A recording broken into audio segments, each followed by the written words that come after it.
અંકલેશ્વર શહેર એ ડિવિઝન પોલીસનો સ્ટાફ હોળી અને ધૂળેટીના તહેવારો દરમિયાન કોઈ ગેરકાયદેસર પ્રવૃત્તિ ન થાય તે માટે અંકલેશ્વર શહેર વિસ્તારમાં પેટ્રોલિંગમાંથી તે દરમિયાન અંગત બાતમીદારથી બાતમી મળી હતી કે અંકલેશ્વર 3 રસ્તા નજીક આવેલ અંકલેશ્વર શહેર ખેતીવાડી ઉત્પાદન માર્કેટની પાછળના ભાગે આવેલ ખુલ્લા ગ્રાઉન્ડમાં કેટલાક ઇસમોએ એક સફેદ કલરની GJ16 AJ7383 નંબરની સ્કોડા ગાડીમાંથી ઇંગ્લિશ દારૂનો જથ્થો ભરેલ બોક્સ બર્ગમેન મોપેડ પર મૂકી છૂટક વેચાણ કરવાના ઈરાદે સપ્લાય કરી રહ્યા છે.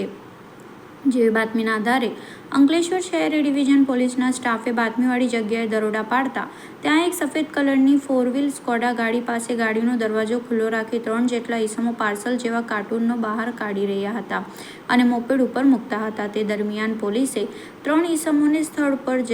ઝડપી પાડી ત્રણેય ઈસમોને નામ પૂછતા એકનું નામ શહેબાઝ ખાન મહેબૂબ ખાન પઠાણ જે કાગદીવાડનો રહેવાસી છે, બીજાનું નામ અઝહર સલીમ શેખ જે હાંસોટનું રહેવાસી છે અને ત્રીજાનું નામ સાલેર ઉર્ફે શાહરૂખ સફીક શેખ જે કાગદીવાડનો રહેવાસી છે તેવું જણાઈ આવ્યું હતું. પોલીસે સ્થળ ઉપરથી ત્રણેય આરોપીઓને Skoda car, Burgman moped, mobile phone તેમજ વિદેશી દારૂનો જથ્થો મળી કુલ ₹4,06,400ના મુદ્દામાલ સાથે ઝડપી પાડ્યા હતા અને સરસ્વતી પાર્કમાં રહેતા શાહરૂખ મહેમૂદ અલી મંસૂરીને વોન્ટેડ જાહેર કરી આગળની વધુ તપાસ હાથ ધરી છે.